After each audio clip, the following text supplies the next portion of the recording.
सियापुर नाम के गांव में रघु और राधा नाम के दो भाई बहन रहते थे।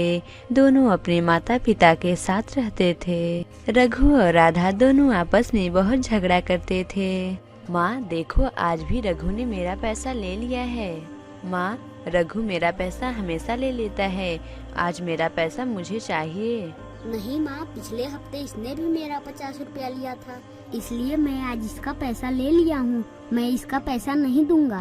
बेटा, तुम लोग हमेशा क्यों लड़ते झगड़ते रहते हो? अब तुम लोग जाओ यहाँ से और जाकर पढ़ाई करो।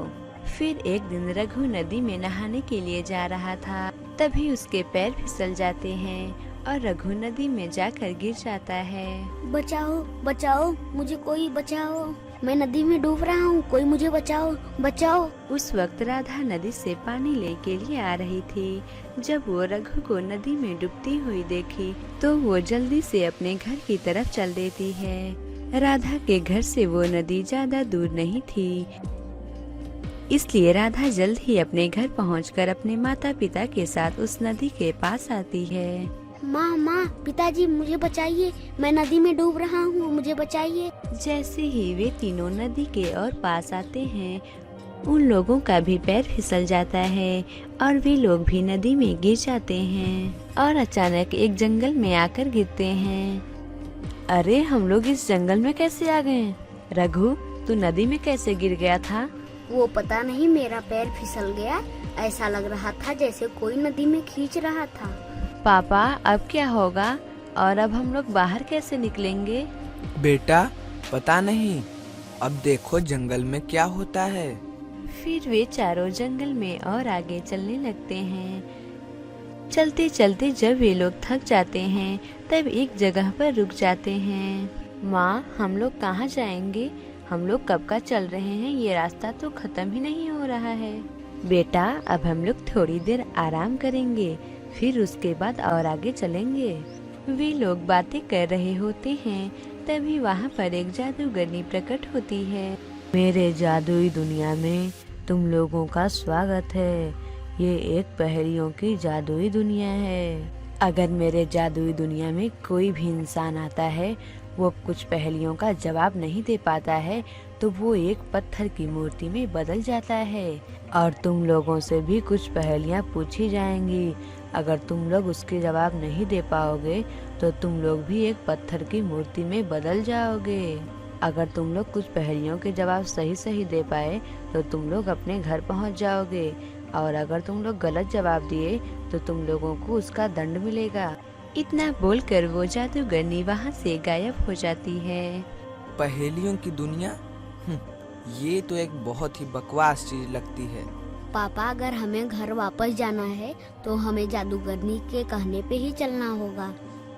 चलिए आगे चलते हैं। फिर सभी लोग मिलकर जंगल पार करने लगे। चलते चलते शाम हो गई, फिर भी जंगल खत्म होने का नाम ही नहीं ले रहा था। हे भगवान, ये कैसी दुनिया है? इतनी देर से हम लोग चले जा रहे हैं, ये जंगल तो खत्म होने का नाम ही नहीं ले रहा है। अब हम लोग क्या करें? तभी उन लोगों को एक आवाज सुनाई देती है। अरे, ये फूल तो बोलता है, बोलने वाला फूल। हाँ, मैं जादुई दुनिया का जादुई फूल हूँ, मैं बोल भी सकता हूँ। मेरी बात ध्यान से सुनो, अगर तुम लोग इस पहेली का जवाब दे दोगे तो तुम इस जंगल से बाहर निकल सकते हो। बताओ, ऐसी कौन सी चीज है जहाँ पे जाते हैं 100 लोग लेकिन आते हैं 101 लोग? क्या ऐसा क्या चीज है जहाँ पर जाते हैं 100 और आते हैं 101 लोग? ये भला क्या हो सकता है? सभी लोग सोच में पड़ जाते हैं। तभी रघु बोलता है, बारात जाते हैं 100 और आते हैं 101।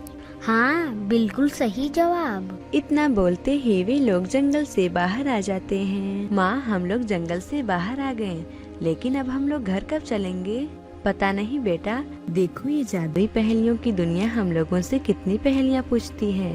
और पापा, इस पहेली का आप सही जवाब क्यों नहीं दिए? बेटा, सही जवाब देने के लिए जवाब भी तो पता होना चाहिए ना। इतना बोलकर वे लोग और आगे की तरफ चल देते हैं। चलते चलते रघु बोलता है, पिताजी, मुझे बहुत तेज भूख लगी है। तुम सही बोल रहे हो बेटा, हमें कुछ खाना खाकर ही आगे बढ़ना चाहिए। लेकिन खाना तो हमारे पास नहीं है, हम खाना कैसे खाएंगे? यहाँ पर तो खाने के लिए कुछ भी नहीं है, फिर हम लोग क्या खाएंगे? माँ, पिताजी, जादूगरनी ने बोला था कि यहाँ पर सब चीज पहेलियों का होता है, ये पहेलियों की दुनिया है, तो क्यों ना हम इस पहेलियों से ही कुछ खाने के लिए मांगे। मुझे खाना चाहिए, तुम मुझे खाना दो। हाँ, मुझे भी खाना चाहिए। जब वे लोग खाने के लिए मांग रहे थे, तभी उन लोगों को एक आवाज सुनाई देती है। खाना चाहिए तो आओ मेरे पास और मेरी पहेलियों का जवाब दो। वे सभी लोग देखे कि एक बोलने वाला पेड़ हमें बुला रहा है। वे सभी लोग उस बोलने वाले पेड़ के पास जाते हैं। अगर तुम लोग मेरी पहेलियों का जवाब दोगे तो मैं तुम लोगों को खाना दूंगा। तो ठीक है, तुम पूछो अपनी पहेली। तो बताओ, ऐसी कौन सी चीज है जो आधा फूल में आता है और आधा फल में आता है? ऐसी भला कौन सी चीज हो सकती है जो आधा फूल में आती है और आधा फल में आती है? इस पहेली को सुनकर सभी लोग सोच में पड़ जाते हैं। तभी राधा बोलती है, हाँ, गुलाब जामुन। गुलाब फूल में आता है और जामुन फल में आता है। हाँ, बिल्कुल सही जवाब। ये लो अपना खाना। खाना खाने के बाद वे लोग और आगे चलने लगते हैं। उन लोगों को चलते चलते शाम हो जाती है। फिर राधा बोलती है, पिताजी, हम लोग घर कब पहुँचेंगे? चलते चलते मेरे पैरों में दर्द होने लगा है और अभी तक हम लोग घर नहीं पहुँचे हैं। पिताजी बताइए ना, हम लोग घर कब पहुंचेंगे? मुझे घर की बहुत याद आ रही है।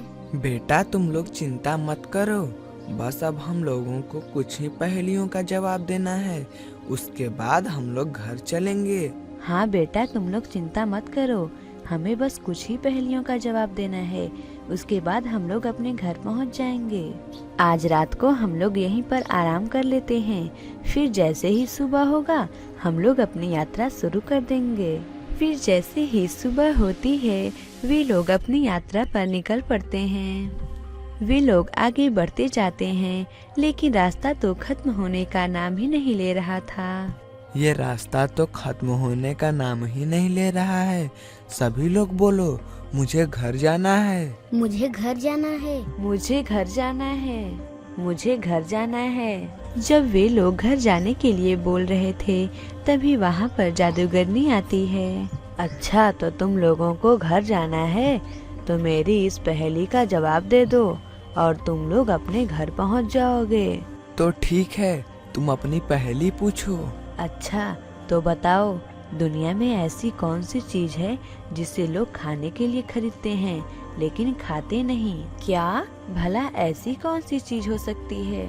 इसका सही जवाब होगा प्लेट या थाली, क्योंकि हम थाली में खाना खाने के लिए ही खरीदते हैं, लेकिन हम उसे कभी खाते नहीं हैं। तुम लोगों का बिल्कुल सही जवाब है।